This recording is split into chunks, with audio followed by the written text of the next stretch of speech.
Oi, pessoal. Então, essa aula vai ser a respeito de homologia e conceitos relacionados aplicados às sequências. Então, o que é homologia? Então, eu vou dar alguns exemplos práticos baseados na morfologia. Homologia, ela envolve origem em comum. Então, quando você compara, por exemplo, asas de morcego com asas de aves, Os dois organismos são vertebrados, eles têm uma origem em comum, e as estruturas que deram origem a essas asas, elas também têm uma origem em comum e têm relações de homologia.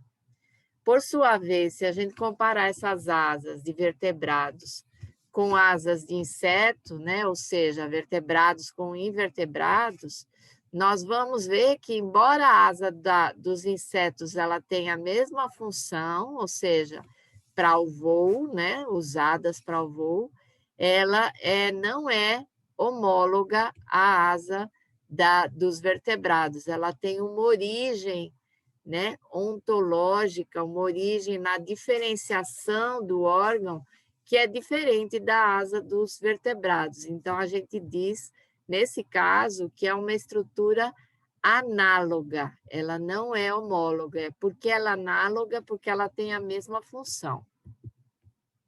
Então, aqui mostrando outros exemplos, no caso aqui, o braço humano, a pata do gato, a pata do cavalo, a asa do morcego e a nadadeira de um golfinho. Então, todas essas estruturas que têm a mesma cor, elas têm a origem em comum, Então, no início da diferenciação dessa parte do corpo do organismo, elas têm a mesma origem e elas só se diferenciam, mas elas têm uma origem em comum e, por isso, são estruturas homólogas. Mas a gente, como eu disse no início da aula, a gente vai falar sobre sequências. Então, só recapitulando que a gente já viu, que um dos fenômenos que gera o aparecimento de genes novos ou novas variantes é a duplicação. Um dos tipos de duplicação que eu vou exemplificar é a duplicação segmental. Então, tem aqui um cromossomo, essa região aqui coloridinha, que eu vou chamar de ABCD. Então, pode ter vários tipos, Então, aqui, ó, duplicou C 2 vezes, duplicou C 3 vezes, C não duplicou, duplicou D 4 vezes. Então, diferentes tipos de duplicação podem ocorrer no mesmo segmento do cromossomo. Nesse caso aqui, se essas duplicações elas são subsequentes e na mesma orientação, a gente diz que são duplicações em tandem.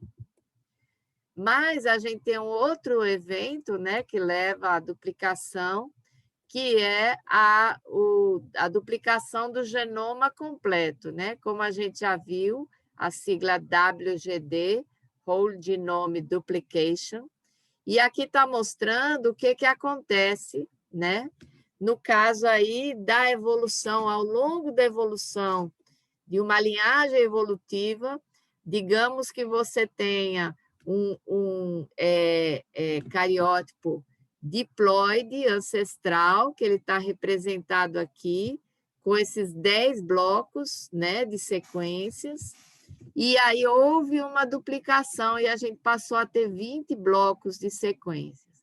Em geral, as duplicações do genoma completo, elas são um fenômeno que leva a um certo desbalanço da questão dos genes que estão sendo expressos, Então, o nível de expressão dos genes, ele sofre um desbalanço muito grande. Ao longo do tempo, esses indivíduos que sofreram essa duplicação, eles tendem a ir perdendo partes desse genoma que foi duplicado. Partes dele vai ser inativado, vai permanecer silenciado, e esses genes e blocos de genes silenciados, eles podem sofrer mutação ou podem ser eliminados. Então, aqui mostrou esse fracionamento, né? Quer dizer, parte foi perdido, parte foi retido, né? Aí você tem uma nova rodada de duplicação do genoma completo, novamente, né? Ocorre esse fracionamento, né? Parte é retido, parte é perdido. E aqui mostrando, né, mais uma rodada de WGD. Aqui você tem aqui alguns que eles só estão presentes poucas vezes, outros que permanecem com maior número de cópias, né? E, finalmente, tende a uma estabilização. Então, se você fosse dobrar, né, a gente tem 10, 20, aqui teria 40, né, e aqui 80. Mas o que é que nós temos, né? 10, 20, fracionou, ficaram 16, duplicou 32, fracionou de novo, ficaram 16, duplicou 32, fracionou de novo, ficaram 16. Então, aqui é a situação final, onde a gente tem diferentes blocos de genes que ficaram retidos. Essas rodadas, né? Então, aqui está mostrando a primeira rodada de duplicação, a segunda e a terceira. Então, elas são sempre sucedidas por fenômenos de perda e retenção de genes, né? A perda aqui está sendo chamada de fracionamento, né? E também inativação e reativação, e leva, né, esse processo todo também à neofuncionalização de genes. Né? Então, aqui está mostrando também essa questão do tamanho do genoma, que ela vai variar, né? E você tem deleção e também processos que envolvem sequências repetitivas, como, por exemplo, retroelementos, transposons, etc. Então, essa questão, né, da duplicação é o principal motor da geração de genes novos. Então, esse slide também a gente já viu, mas eu vou passar ele rapidamente. Então, aqui eu tenho uma duplicação, no caso aqui é uma segmental.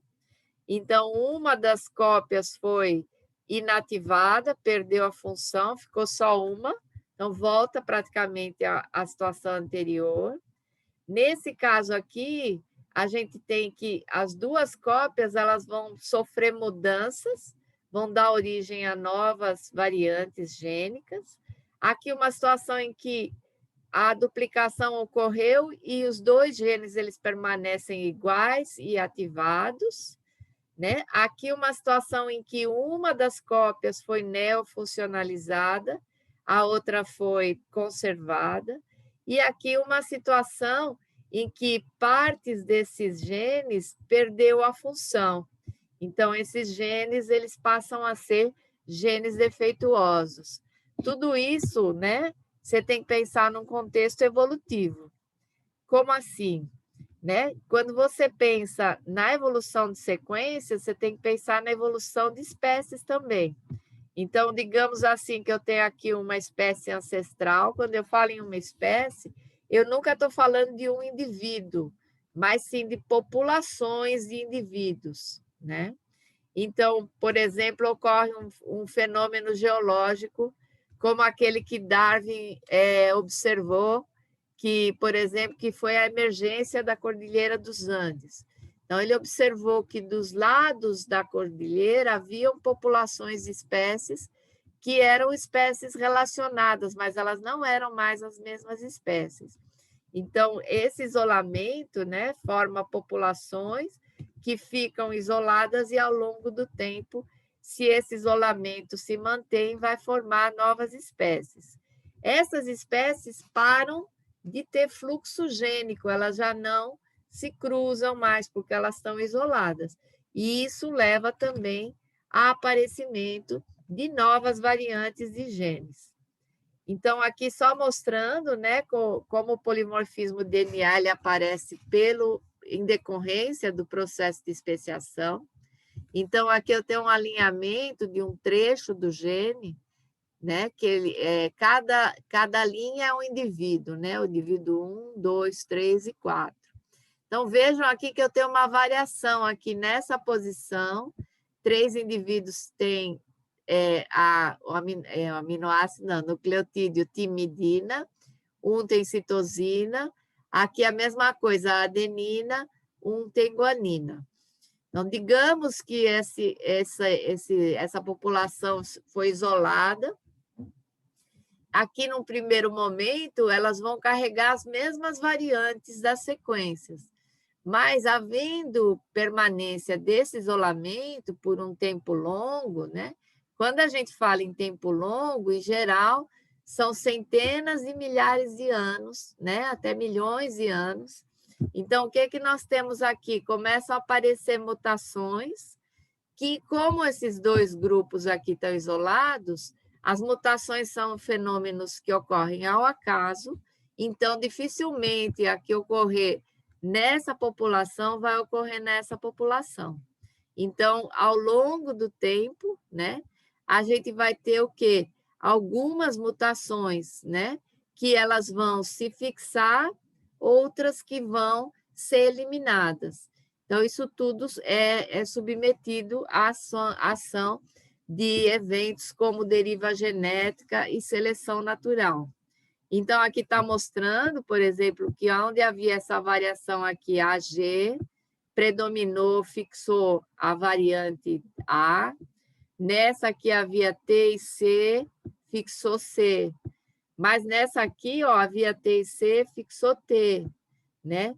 E aqui permaneceu a variação. Então, isso são fenômenos que demandam longo tempo. Por que que eu estou explicando tudo isso? Porque a gente, normalmente, quando vai avaliar essas questões, a gente gera alinhamentos múltiplos, que podem ser de nucleotídeos, como esse aqui, podem ser também de aminoácidos, como é esse aqui. Esse aqui é de um projeto nosso, de um manuscrito que não foi ainda submetido, que eu peguei para usar como exemplo. Então, por exemplo, se você olhar algumas posições, elas são muito conservadas, elas são praticamente iguais entre todas essas espécies que eu estou analisando aqui. Em outras regiões, há uma grande variação. Essa barra aqui embaixo é a barra de conservação. Então, quanto mais alta for essa barra, maior é a conservação daquela posição.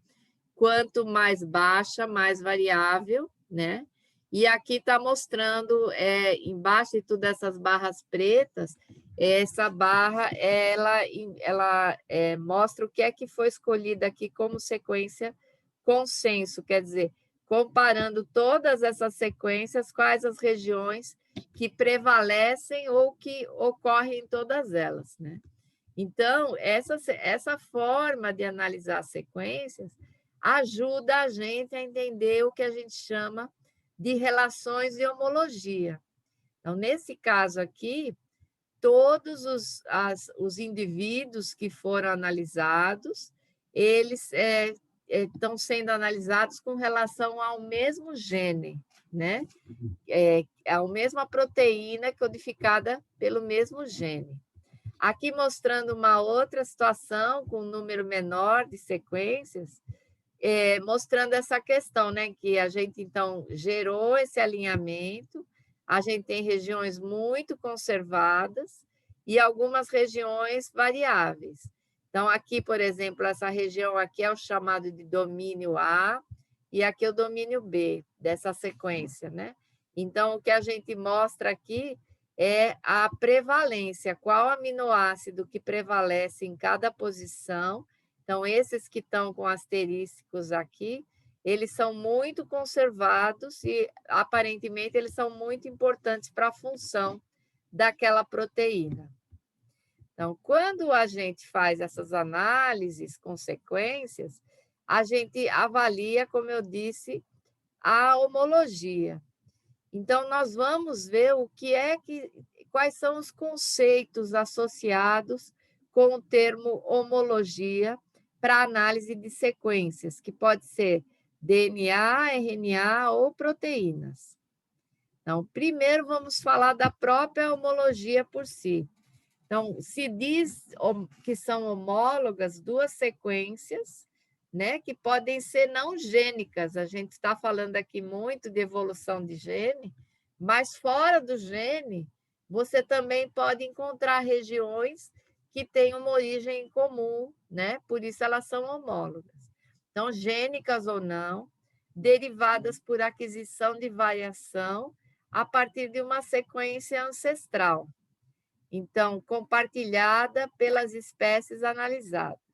Então, sempre deve haver um ancestral comum de onde a sequência derivou. É importante, quando se fala de homologia, que ela não é um termo quantificável. Por exemplo, você não pode falar 10% de homologia, 50%, 80%, né? Homologia total, homologia parcial. Se você for fazer esse tipo de comparação, você pode falar em conservação, pode falar em variabilidade, mas não pode falar em homologia. Homologia é ou não é homólogo. O outro termo ele é chamado de ortologia, né? Também se aplica a gene, transcrito ou proteína, e se diz que são sequências do mesmo gene, transcrito ou proteína, que têm a mesma função, mas ocorrem em espécies diferentes. Então, digamos que aquelas duas espécies que eu dei como exemplo, uma de cada lado da cordilheira, elas têm uma origem comum e elas têm um determinado gene, né? Que quando elas ficaram isoladas, ele pode ter sofrido mutações. Mas provavelmente esse gene ele não adquiriu outra função. Foram mutações que não importavam na função ou não impactaram na função do gene. Então, nesse caso, eu chamo essas sequências de ortólogas. O outro termo é o termo paralogia. Se diz de sequências, né, que devido a um processo de duplicação, divergiram, gerando sequências com funções especializadas, né? Como a gente já viu, neofuncionalização. Ou seja, são genes aparentados que têm parte de suas sequências em comum, mas também têm sequências distintas, e por isso eles receberam, a eles pode ser atribuída funções diferentes, funções biológicas diferentes. Então, eu vou dar um exemplo aqui usando a evolução das globinas. Então, aqui está mostrando, né, esse esquema, mostra aqui o ancestral das globinas. Então, cada balãozinho desse é um evento de especiação, quer dizer, as espécies foram isoladas, e cada círculo desse é uma duplicação do gene, que pode ser uma duplicação segmental, uma duplicação, por exemplo, do genoma inteiro. Tem vários tipos de duplicação que não entra na questão aqui agora, né? Aqui também está mostrando esses eventos aqui, onde tem essa gaiolinha aqui, é um evento de extinção dessa linhagem. Bem, esses eventos de duplicação do gene, isolamento e especiação, o que aconteceu? Então, ele fez com que nós, mamíferos, né, os amniotas, tivessem 4 tipos de globinas. Quando os anfíbios têm 3, os peixes teleósteos também têm 4, né? E os ciclostomos têm 1. Se você for olhar a alfa-globina de amniota, mamífero e peixes teleósteos, eles são genes ortólogos. Por quê? Todos eles são alfa-globinas, eles têm a mesma função, né? Eles têm origem comum, são homólogos, e têm a mesma função. Mas se você comparar a beta-globina com a alfa-globina, eles são parálogos. Por quê? Porque eles são genes que têm uma relação de homologia, de origem comum, mas que assumiram funções diferentes ao longo da evolução. Então, aqui o mesmo esquema, mas de uma forma um pouquinho diferente, né? Então, a globina ancestral, duplicação, isso ao longo de um longo tempo evolutivo, tá? Então, a duplicação que gerou os genes, né, da cadeia beta, cadeia alfa. Aqui nós temos o sapo, a galinha e o camundongo, galinha e sapo. Todas as alfa-globinas são ortólogas, todas as beta-globinas também são ortólogas. Mas quando você compara, por exemplo, no camundongo, a alfa e a beta-globina, a gente diz que eles são parálogos. Como todos esses genes, né, e proteínas também têm uma origem comum, a gente diz que eles são homólogos. Então, aqui um outro exemplo, usando os genes da histona H1, que tem a variante 1 e a variante 2. Então, aqui está mostrando o ancestral da histona H1, né? Duplicou, houve um evento, né, de especiação dessa histona. Aí, os dois tipos de histonas estão presentes em humano e em chimpanzé. Então, se eu pegar essa histona H1 de chimpanzé e de humano, as duas são ortólogas. Se eu pegar a H1 e a H1.2 dentro de humano, elas são parálogas. Da mesma forma, H1, H1.2 em chimpanzé, elas são parálogas. E aqui mostrando que tem um outro gene, esse HNS, que é esse histone-like nucleoid structuring protein. Esse HNS, né, ele é um gene que ele não tem homologia de sequência e nem origem comum, mas ele tem digamos, uma função análoga, né, comparável, né, que é a estruturação do nucleóide, meio que a compactação do nucleóide naquela região, né, da bactéria. Então, a gente diz que, nesse caso, essa é uma sequência análoga, ela não é homóloga. Muito bem, então, com relação a essas relações, com relação às relações, fica engraçado. No que diz respeito às relações de homologia, né? A gente também tem algumas outras definições, mas antes eu queria dizer que é muito importante, quando se fala nessas funções, né, que as proteínas e os genes eles são classificados, né, de acordo com regiões conservadas que eles têm. Então, genes com funções diferentes que tenham uma região de conservação em comum, né? Em geral, eles são classificados na mesma família gênica e, da mesma forma, a proteína que esses genes, né, as proteínas que esses genes codificam. Há alguns grupos, né, que são grandes grupos ou superfamílias gênicas e superfamílias proteicas que envolvem um grande número de sequências com funções diferentes, mas que elas têm regiões de origem em comum, regiões conservadas. Então, aqui tem um exemplo bem legal, que é o exemplo do hormônio de crescimento de vertebrados. Então, aqui está mostrando, né? Isso aqui é o tempo evolutivo, né? Em milhões de anos, né? 650, cerca de 450, 360, 310 e o tempo atual, né? E aí eles começam aqui com o ancestral, que é um domínio determinado, e aqui mostrando, né? Começando no grupo dos cordados, né? Peixe, anfíbio, né? Ave e mamífero. Vejam que alguns casos, aqui onde tem esse balãozinho, indica duplicação, né, do gene. Aonde tem esse símbolo aqui do círculo com o X que perdeu exons, perdeu regiões específicas codificantes, né? Duplicou exons, aonde está dessa forma como está aqui, né?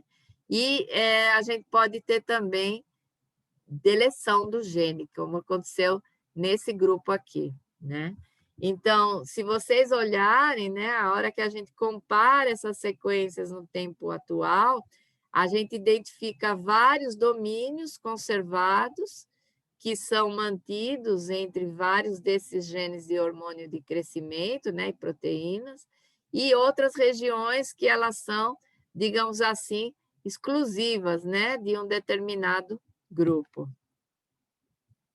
Aqui um exemplo parecido, no caso aí envolvendo a drosófila, né? Nesse caso aqui é um esquema mais simplificado do que aquele, mas vejam, por exemplo, essa região aqui, esse domínio conservado, ele está presente em todos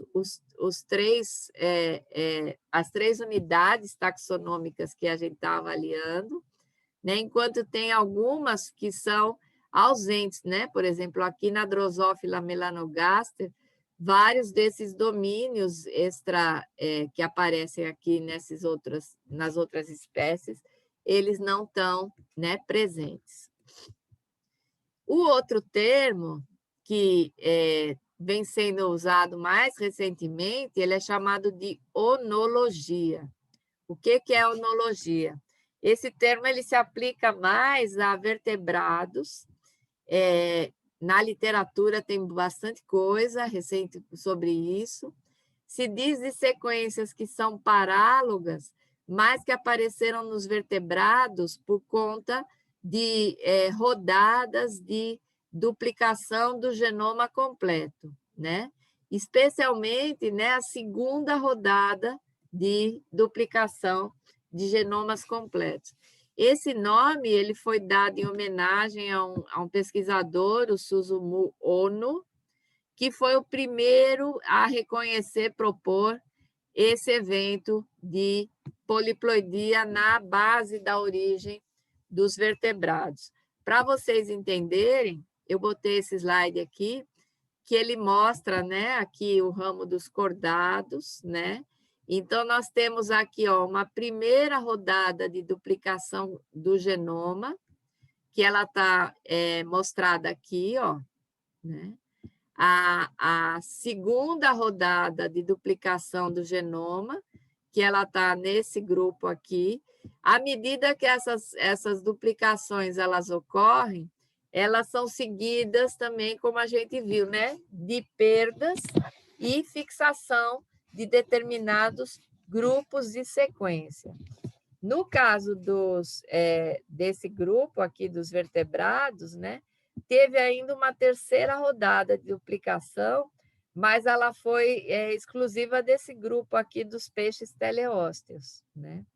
Esses cromossomos aqui, ó, vejam aqui, o verde tinha uma sequência, né? Passou a ter 2, passou a ter 4, e aqui mostrando, né? As eliminações que foi havendo nesses diferentes grupos. Isso que está sendo mostrado aqui é aquilo que é compartilhado pelos grupos que foram analisados. Nesse caso aí foi análise de genômica comparativa, tá? Então, esses onólogos, voltando aqui, né, eles são essas sequências parálogas, né, ou seja, de funções que se especializaram, né, funcionalmente, né, baseado, ou seja, após essa segunda rodada de duplicação. E é interessante que, no caso de humanos, essas regiões que têm essas sequências duplicadas, elas tendem, né, a ter uma maior associação com câncer, distúrbios genéticos dominantes e aquela variação patogênica, né, do copy number variation, os CNVs. Então, O outro conceito relacionado com homologia é a xenologia, né? A gente diz de sequências que foram adquiridas na história evolutiva do organismo através de transferência horizontal. Então, você pode ter, digamos, um gene que, digamos, por exemplo, de uma bactéria, que ele tem relações de homologia com o gene de um eucarioto, né? E a bactéria transferiu esse gene para o eucarioto, e por conta disso, essa transferência lateral, ela dificulta esse tipo de análise, né? Então, ela pode parecer um gene que tem homologia, mas ele não faz sentido quando você olha isso do ponto de vista numa árvore, né, do ponto de vista evolutivo daquele gene naquela linhagem.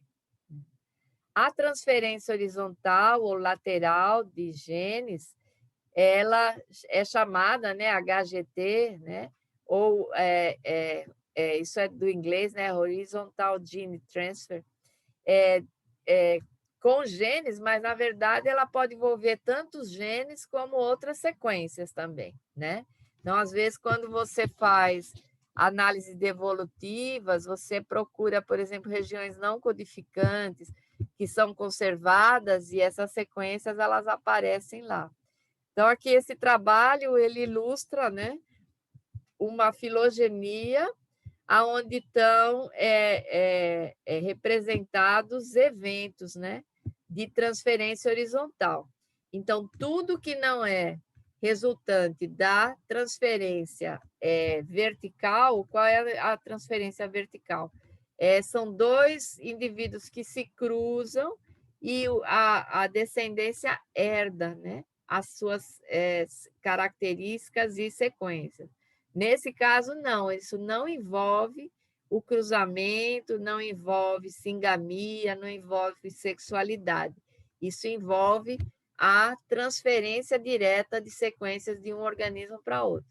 Então, aqui, por exemplo, está mostrando casos, né, onde plantas, né, tiveram transferência com protistas e diatomídeos, né? Aqui tem uma questão bem interessante, que é considerado, né, uma transferência, a invasão das mitocôndrias, né, no genoma do ancestral dos eucariotos e a invasão das bactérias ancestrais, os plastos, né, nos genomas de plantas, né? Mas tem alguns grupos que eles têm, digamos, maior tendência, né, de interagir dessa forma com essa transferência horizontal. Então, a sequência que ela é transferida dessa forma, né, o tipo da relação é chamada de sequência xenóloga, né, e o evento é xenologia. Então, aqui só resumindo, né, que esses eventos, eles envolvem tanto duplicações dos genes como especiação, quer dizer, indivíduos que ficam isolados e que, ao longo do tempo, se tornam novas espécies, né? Então, nós temos os ortólogos, que é o mesmo gene, mesma função, espécies diferentes. Parálogo, genes com origem comum, porém que têm funções novas, né? Neofuncionalizados na mesma espécie. E xenólogos, que são genes homólogos, mas que não têm uma relação de homologia baseada na transferência vertical, e sim na transferência horizontal. E por isso, né, nesse caso aqui, está exemplificado aqui, né? Então, esse gene presente nessa espécie A1 aqui, quando você gera uma árvore filogenética, esse gene ele deturpa, né? Ele atrapalha a análise da evolução normal desses genes, né? Ao longo do tempo. Só queria comentar, né, que existem bancos de dados de genes e proteínas, né, ortólogos, né? Por conta de que esses genes eles são bastante importantes, né? Então, esses bancos, eu coloquei aqui alguns, eles têm ferramentas que permitem a identificação e análise de genômica comparativa. Por exemplo, a gente acabou de publicar, está saindo essa semana, um artigo, onde a gente analisou o quinoma do feijão de corda, né, o nosso feijão verde, e a gente fez uma análise de ortologia dos genes que codificam, né, quinases nessa espécie, com todas as outras plantas que têm genomas completos e bem anotados, né?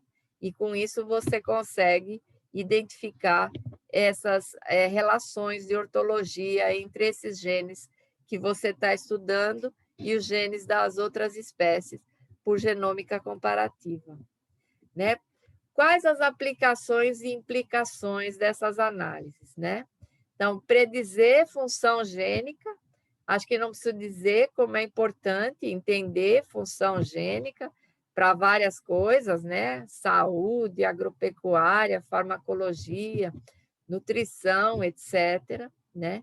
Verificação da conservação, aqui, por exemplo, mostrando, né, um organismo unicelular e um multicelular, o que é que eles têm em comum, quais as regiões do gene que são conservadas, quais os genes, quais as funções, né, conservadas, né? Filogenômica, né, análise comparativa dos organismos todos que têm genomas completos e genes bem anotados, né? Entendimento de sistemas biológicos, a gente vai ver mais para o final da disciplina, mas, por exemplo, relação hospedeiro-patógeno, né? Relação hospedeiro-microbioma, etc. Perfis filogenéticos, então, quais os genes que estão presentes em diversas espécies, em diversos grupos, quais genes eles não estão, né? Elucidação de perda e ganho de gene, como é que um gene, né, ele ao longo dessa evolução, ele é perdido, quais as funções que são perdidas com ele, né?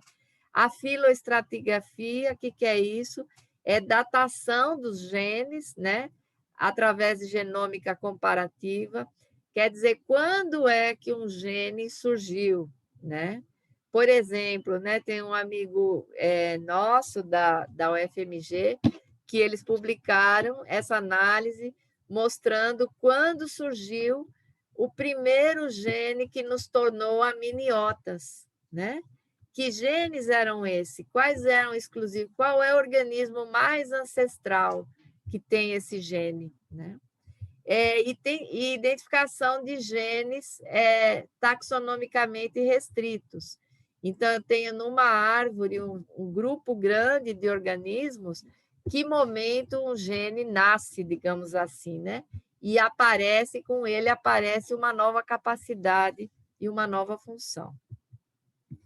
Então, só fechando, né, essa área, né, processos de duplicação gênica, especiação, né, estão relacionados, né, ao aparecimento e evolução de variantes de genes e proteínas.